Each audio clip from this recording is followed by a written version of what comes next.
ఇప్పుడు ఎవరు కొట్టిండు ఎవరిని కొట్టిండు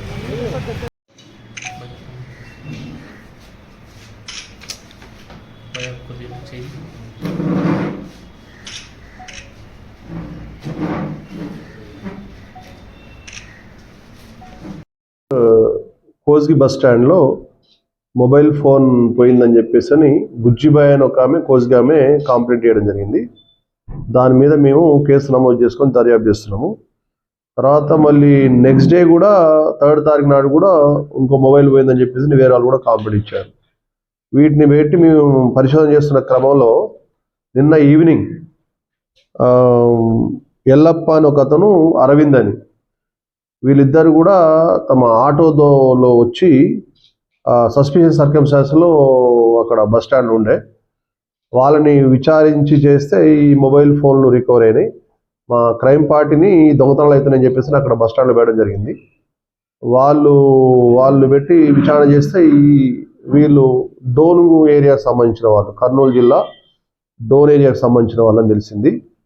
వీళ్ళని మేము విచారణ చేస్తే నిన్న సాయంత్రం బస్ స్టాండ్ పట్టుకోవడం జరిగింది. వీళ్ళు విచారణ చేస్తే వీళ్ళ దగ్గర మనకు మా కేసులో కోస్గి పోలీస్ స్టేషన్ సంబంధించిన కేసు కాకుండా 2 మొబైల్ ఫోన్లు కాకుండా అండ్ షాద్నగర్ సంబంధించింది ఒకటి, తర్వాత మొత్తం 10 మొబైల్ ఫోన్లు వీళ్ళ దగ్గర ట్రేస్ అవుట్ చేయడం జరిగింది.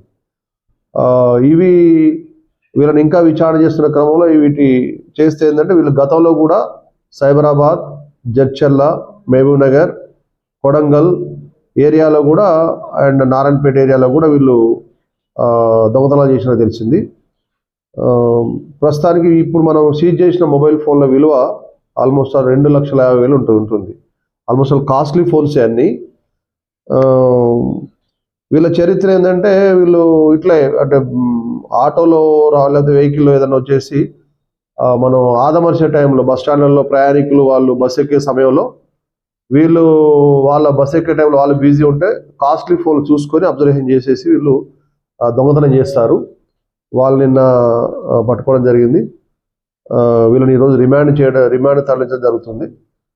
ఇట్టి పనిని అంటే ఇట్టి కేసును ఛేదించడంలో మా ఎస్పీ గారి సూచనలు వీటి మేరకు అండ్ మా inspector Dassunayak and SI Kosgi Venkataramana వాళ్ళ ఆధ్వర్యంలో జవాన్లు రాఘవేందర్ రెడ్డి, నరసింహులు ఈ క్రైమ్ పార్టీ వీళ్ళు చేశారు. వాళ్ళకు కూడా త్వరలో రివార్డ్ ఇవ్వడం జరుగుతుంది. ఇంకా ఇట అంటే మేము మళ్ళీ ఫర్దర్ ఏదైతే 7 ఫోన్లు ఉన్నాయో ఇంకా గుర్తింపు చెందనవి వాటిని మేము ఎవరైతే ఉన్నారో ఆ బాధితులు ఎవరైతే ఉన్నారో వేరే చోట్ల క్రైమ్ అయి ఉంటే వాళ్ళని ట్రేస్ అవుట్ చేసి ఆ మొబైల్ ఫోన్లు చట్ట ప్రకారంగా వాళ్ళకి అప్పగించడం జరుగుతుంది. కాదు వీళ్ళు కాదు, ఈ వేరే టీం వాళ్ళు ఫోన్లు చేస్తారు. అది కూడా ఫోన్లు కాస్ట్లీ ఫోన్లు, చిన్న డబ్బా ఫోన్లు కాకుండా కాస్ట్లీ ఫోన్ ఓపెన్ చేస్తారు. డబ్బులది యాంగిల్ లేదు ప్రస్తుతానికి, అది వెరిఫై చేస్తాం. డబ్బులు ఓన్లీ మొబైల్స్.